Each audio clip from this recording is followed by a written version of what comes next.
Hi, rejoicing day, everyone. This is Sally once again. Welcome to our community. Today's discussion is how overthinking is denying that God is in control, and you get to trust Him in whatever process you're in.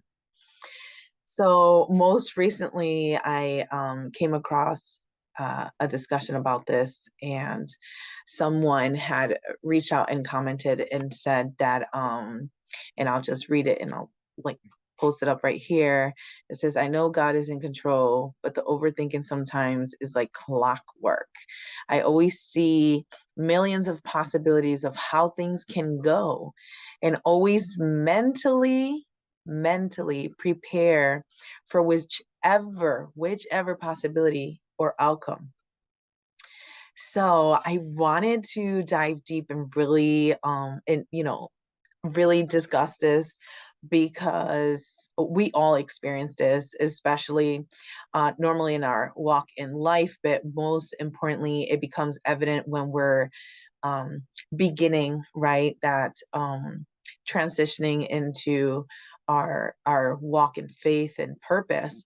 So what I wanted to point out here and what I wanted to share with you guys is the fact that yes, when we're in a situation or when we are perceiving the idea of a situation coming up in our lives, a lot of times in the past, at least for myself, but and it still shows up time to time currently, we tend to do that.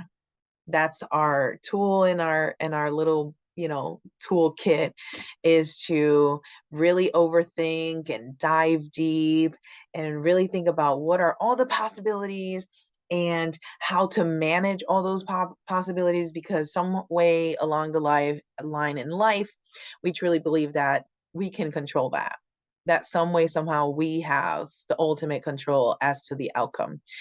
And what we get to learn, right? What I get to share with you guys, what I've learned in my little life notes, is that we can only remember our why in any situation. We can remember our why behind our intention, behind the role we play, behind the interaction and their energy that we place into any circumstance.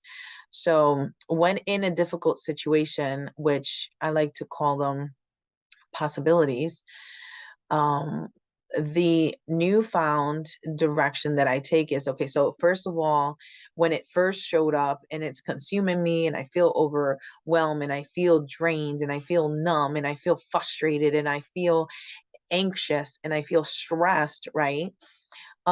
After doing this rinse and repeat of the programming, the conditioning, the training that we have in our system of how to approach a situation, the first step was, I mean, first of all, realizing that how that makes me feel and how it's no longer serving me, but asking myself why. Why is that our go-to to begin with? Why is that our knee-jerk reaction to a situation? Why do we feel like that's the best approach? And how come we haven't sat down and asked ourselves, if there's another way, if there's another approach, what is a different perspective that we can gather to better handle the exposure of a situation in life that's going to happen frequently, because we're alive, we're living in the walk of God, especially most importantly within our purpose. Um, and really dive deep into that. So the first step is to ask ourselves why. Why is this our knee-jerk reaction? And not from a place of judgment, but really in a curious light.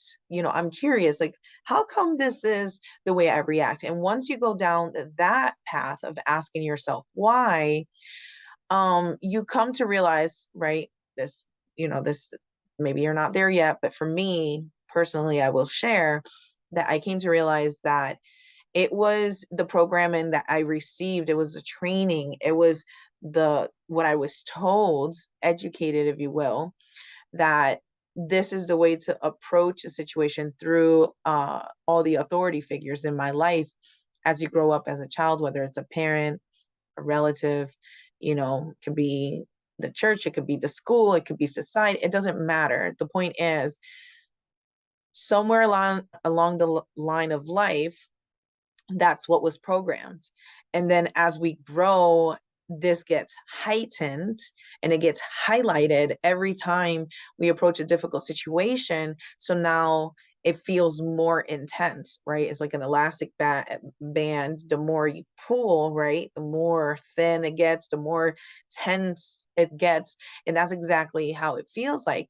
And then I came to realize, like, this was just a survival mechanism and tool that was provided to us from those that didn't know better at the time, right? That's what they were educated and so forth and so on. So I asked myself, the second question is, do I want to continue to live this way? Is this what I want to continue to experience? And most importantly, is this what I want to share with my children? As a mother of four, um, is this what I want to pass on? Is this a tool, a knee-jerk reaction? Do I want them to define happiness as this being their normal, this sense of chaos, constant chaos within our lives? So then I I made the third step, right? So the first one is asking yourself why, being curious. Second one is asking yourself if you want to continue on this path or if you want to change it and making a decision. And the third one is claiming and making it a decision, actually, that um you want you deciding to do different from this moment forward, that you can step anew. And this is when your walk in faith plays such a big role, because it is the key to becoming who you want to be, what you want to experience, what you want to do in life, right? As a purpose. So here we are, we're filled with these beliefs and survivals and overthinking as our go-to.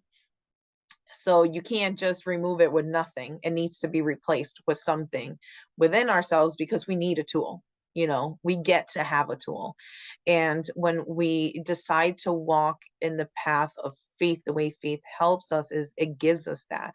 It gives us the opportunity to align with our Father, our divine Father who made us, and allows us to claim to be who he made us to be. We get the opportunity to step into the role as to how he created us to be, the way he sees us. And that is a gift all on itself. So what I did is realize, right, first of all, what's the definition of insanity, right? It's doing the same thing and expecting a different result. If you want different, you can't do what you've been doing.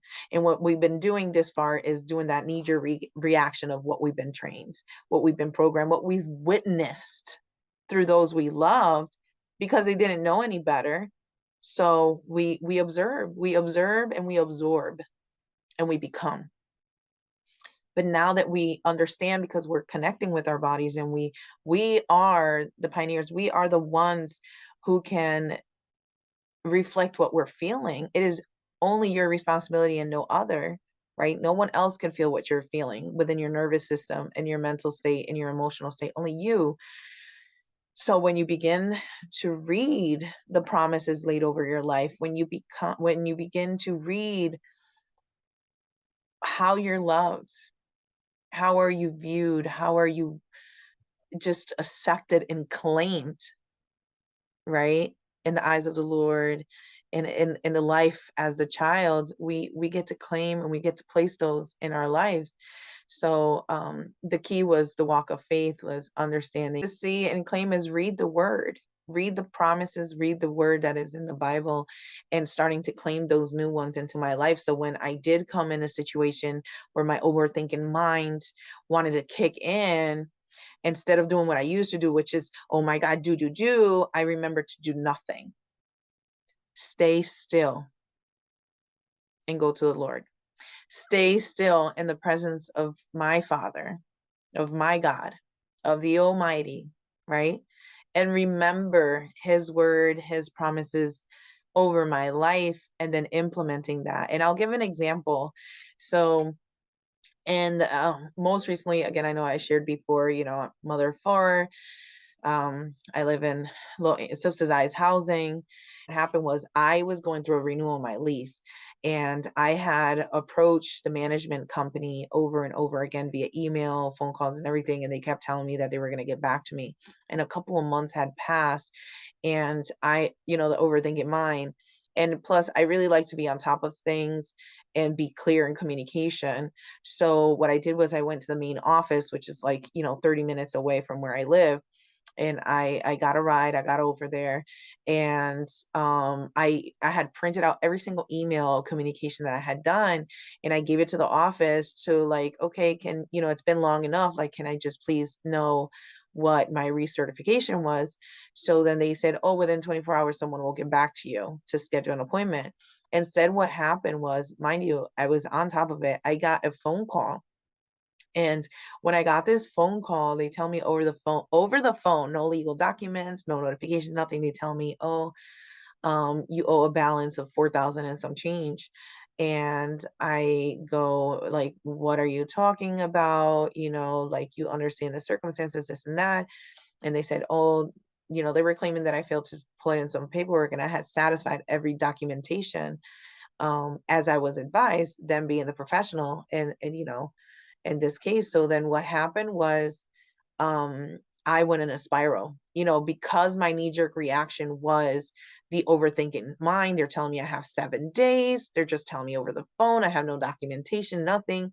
So my spiral, right? Because that was my knee jerk reaction. This is when I was beginning the path of my faith.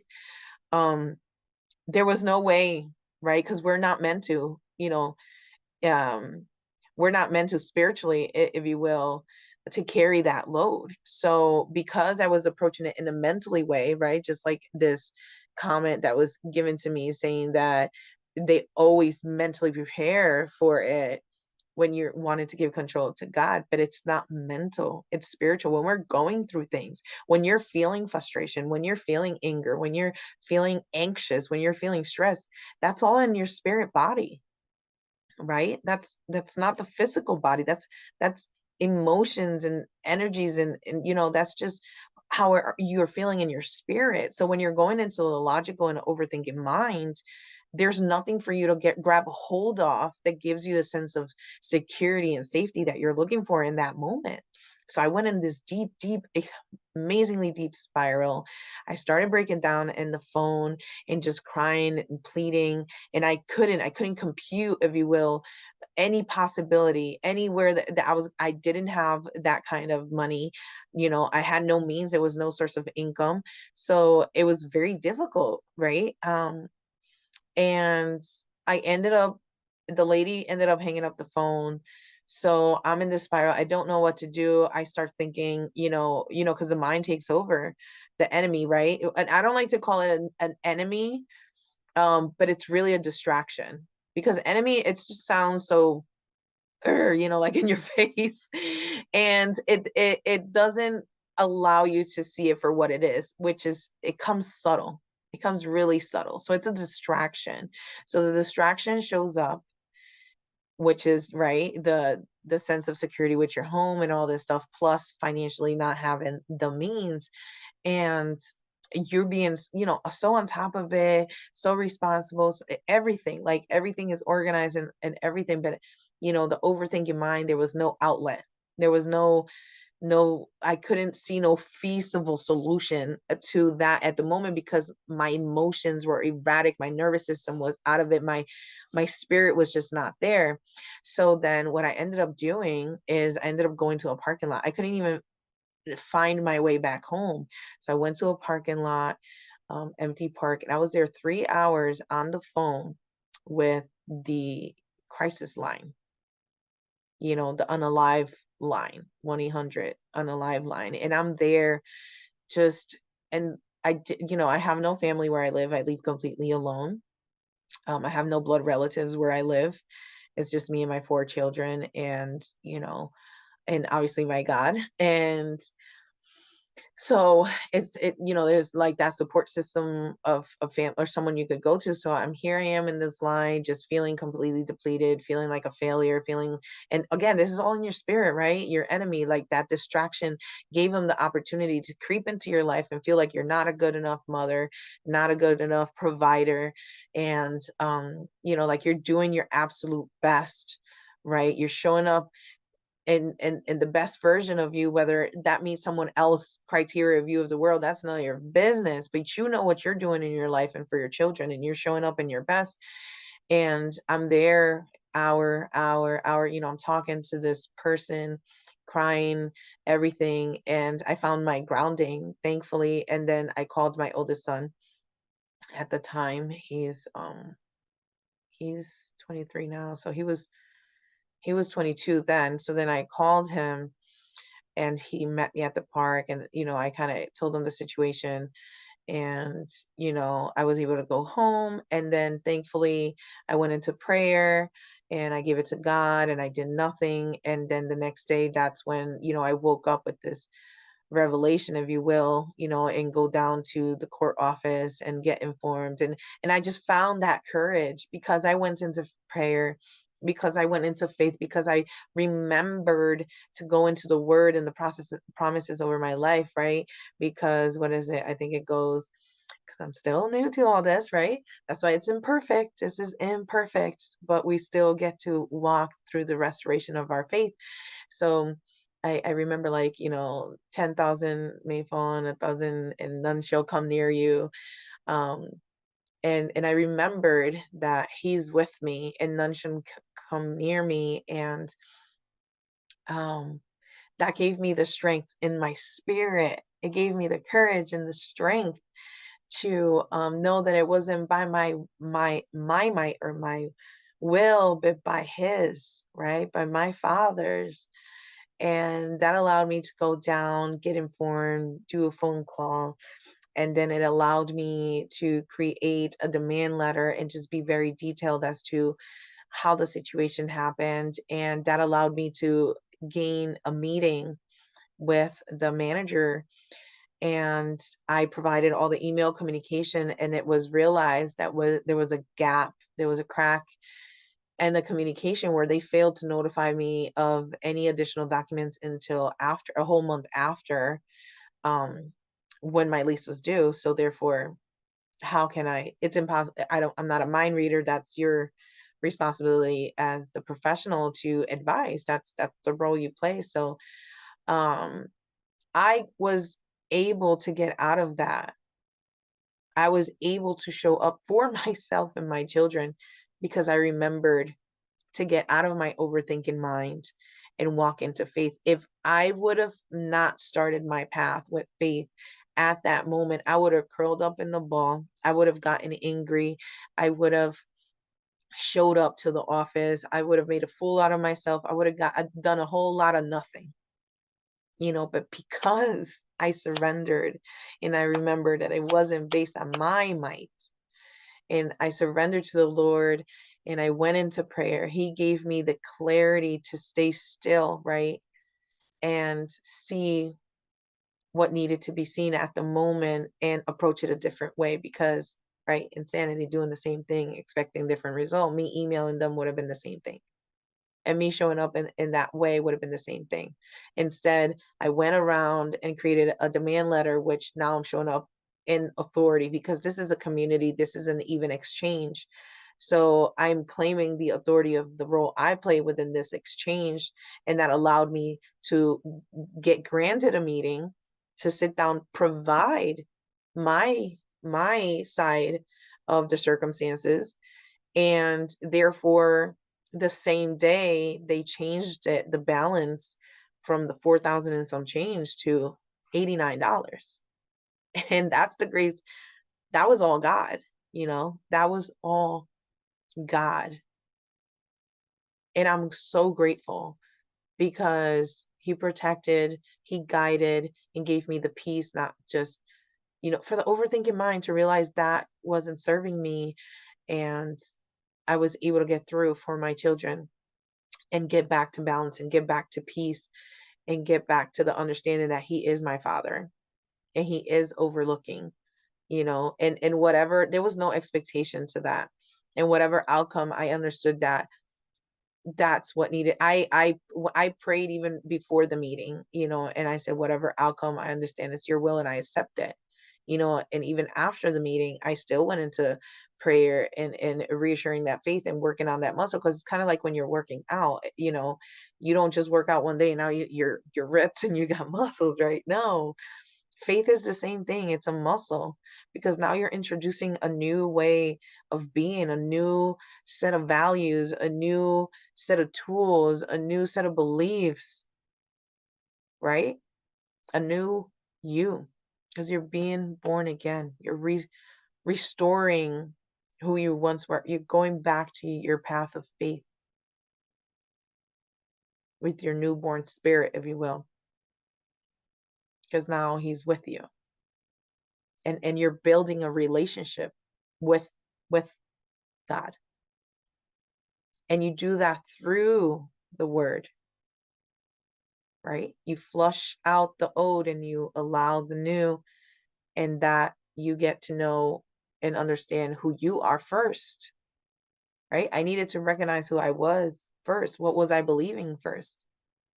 And then here I am gathering and getting to know him, and now adapting, conditioning myself with new set of values and beliefs, and transitioning, right, through my vulnerability to a better way of being, to reminding myself to do nothing when it's needed, to slow down, and most importantly, to always consult and bring it back to my faith. And it's made me a better mother for my children. So the overthinking mind didn't allow me to be a better mother,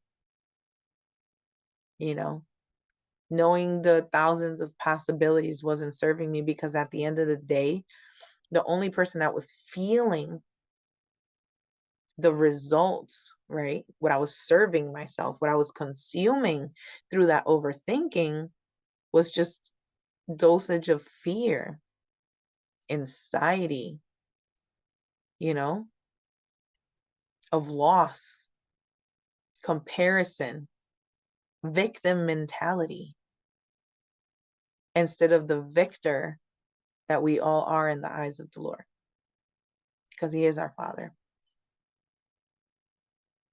I hope this serves someone today. Until next time, guys, take care. Bye.